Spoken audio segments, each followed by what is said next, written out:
Pourquoi certaines personnes possèdent des maisons, des voitures? Pourquoi certaines personnes peuvent voyager à travers le monde, vivre la vie de leurs rêves, ils sont heureux, ils sont en joie, ils vivent dans la paix. Et pourtant, toi, le peu que tu demandes à Dieu, tu ne l'as pas encore obtenu.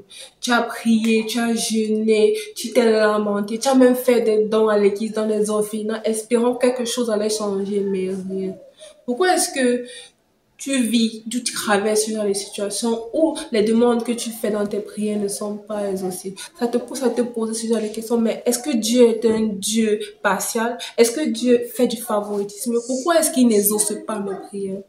Avant de t'expliquer pourquoi est-ce que tu as beau prier, pourquoi est-ce que tu as beau jeûner, mais tu n'obtiens pas l'exaucement à tes prières, j'aimerais que tu te poses deux questions. Sois honnête avec toi-même. Il n'est pas bon que tu te mentes à toi-même ici, c'est très essentiel. Première question, est-ce que ce que tu demandes à Dieu est le réel désir de ton cœur? Ça peut être bête, mais beaucoup de personnes émettent des prières envers Dieu, mais des prières qui ne sont pas conformes à ce que le cœur désire réellement.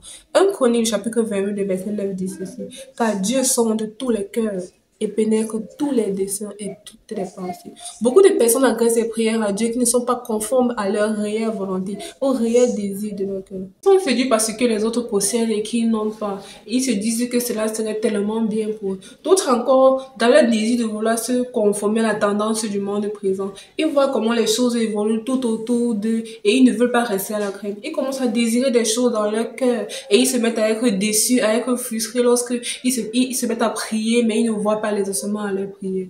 Avant d'être déçu, avant d'être frustré, pose-toi cette question. Est-ce que ce que je demande à Dieu est conforme au réel désir de mon cœur? Tu peux te mentir à toi-même. Ta bouche peut supplier Dieu par rapport à quelque chose, mais lui connaît quel est le fond de ta pensée. Sache que devant Dieu, ton cœur est comme un livre ouvert dont il feuille chacune des pages et il connaît chacune des lignes. Tu ne peux pas lui mentir. Alors gardez ceci en esprit. Est-ce que ce que je demande à Dieu dans ma prière est conforme à ce que mon cœur désire réellement? Car dans un premier temps, l'un est sincérité, mais l'autre n'est que convoitise. Lorsque tu sauras faire la différence entre ce que tes yeux te poussent à désirer et ce que ton cœur désire réellement, là, ta prière sera plus sincère. Pour continuer, la deuxième question que je dois te poser est celle-ci. Pourquoi est-ce que tu fais cette demande à Dieu? Une fois de plus, sois honnête avec toi-même, sois sincère. Pourquoi est-ce que tu fais cette demande à Dieu? Est-ce que c'est pour te moquer des autres? Est-ce pour ton bon plaisir? Est-ce que c'est pour te venger de ceux qui s'étaient moqués de toi? Est-ce pas plus fantaisie, pas plus vantardise? Quelles sont tes réelles motivations? Jean chapitre 4, le verset 3 dit ceci. Quand vous demandez, vous ne recevez pas parce que vous demandez mal, pour satisfaire vos propres passions. Sois sincère avec toi. Quelles sont les réelles motivations de ta prière? Une fois que tu auras pris du temps pour répondre à ces deux premières questions dont je t'ai fait part et que tu auras trouvé au fond de ton cœur que tes prières, tes demandes ne sont pas centrées ni sur des objectifs de convoitise, ni sur des mauvais buts ou des mauvais motifs, je crois que tu es prêt à ce que je t'explique pourquoi est-ce que tes prières ne sont pas. Tout d'abord ce que disent les Écritures à ce sujet. Matthieu chapitre 7, le verset 7 déclare, demandez et l'on vous donnera. Jean chapitre 14, le verset 13 déclare, tout ce que vous demanderez en mon nom, je le ferai, afin que la gloire du Père soit révélée dans le Fils. Si vous demandez quelque chose en mon nom, je le ferai.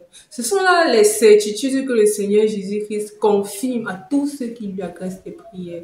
Alors comment cela se fait-il que tu as beau prier et même jeûner, mais tu n'as pas encore obtenu réponse ou bien la demande que tu avais exprimée? Trois raisons fondamentales. La mission, la préparation, la saison. Qu'est-ce que j'entends par ces trois points fondamentaux? Dieu sait pourquoi il donne du pain à un tel, du gâteau à un autre et de la viande à un tel autre. Nous n'aurons pas tous les mêmes besoins et Dieu n'a pas placé la même mission sur chacune de nos vies. Dieu n'est pas juste un Dieu juste, car la justice de Dieu se résumera à ce qu'il donne la même chose à chacun de ses enfants. Non, notre Dieu est un Dieu équitable. Il te donne en fonction de tes besoins et de ce qu'il a prévu de faire avec toi. Dieu accordera une voiture, tandis qu'à un autre, il ne pourra donner qu'un simple vélo. Vont-ils l'utiliser de la même façon? Non. Dieu a-t-il le même projet avec chacun de ces deux-là? Non. l'équité. Dieu te donne en fonction de tes besoins et de ce qu'il a prévu de faire avec toi. Avant de lui faire des prières, avant de lui adresser des demandes de supplication, comprends quelle est la mission qu'il a placée sur ta vie. Dieu avait ordonné à Moïse de faire sortir ses enfants d'Égypte et pour cela, il ne lui a accordé qu'un simple bâton. Aux yeux des hommes, c'était qu'un simple bâton, mais qui était essentiel pour accomplir la mission divine qui était sur la vie de Moïse. Il aurait pu pleurer, il aurait pu supplier pour des richesses ou bien obtenir de l'ordre de la prospérité, que ses prières n'auraient pas été exaucées.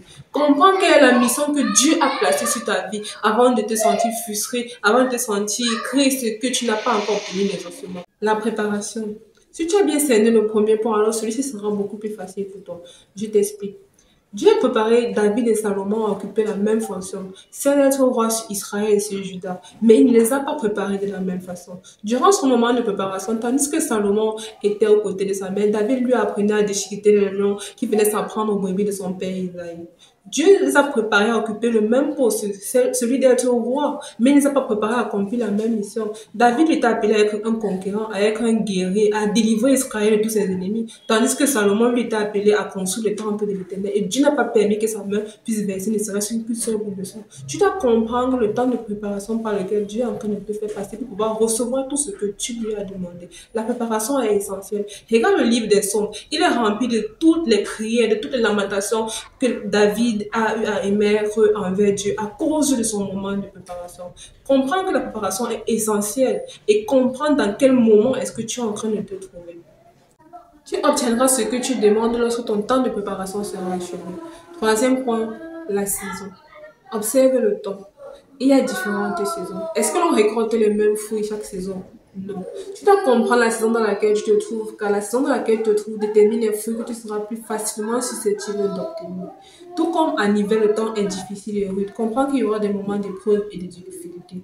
Tout comme au printemps, les fleurs fleurissent, les papillons volent, les oiseaux chantent. Comprends qu'il y aura des périodes de grâce. Si tu es en train de passer par une épreuve, par des moments d'épreuve et de difficultés, ne dis pas que le Seigneur ne t'écoute pas parce que tu vois ton proche, tu vois ton ami être dans sa saison de grâce. Comprends la saison dans laquelle tu te trouves et sache passer et traverser chacune des saisons que Dieu va mettre au devant de toi tout en conservant ta foi.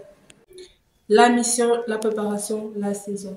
Prochainement, avant de t'attrister, avant de pleurer, avant de te lamenter et de dire de te plaindre à Dieu pour telle chose que tu l'as demandé, pourtant il a donné à quelqu'un d'autre. Pose-toi les bonnes questions. Est-ce que mon Dieu voudrait-il m'arrêter? Voudrait-il susciter de la jalousie, de la frustration dans mon cœur? Tu sauras au fond de toi que la réponse est non. Dis-toi plutôt ceci. Est-ce que ce que je suis en train de vivre est conforme à ma mission? Est-ce que le Seigneur n'est-il pas en train de me préparer pour quelque chose de plus grand comme avec David? Ou bien dans quelle saison est-ce que je me trouve?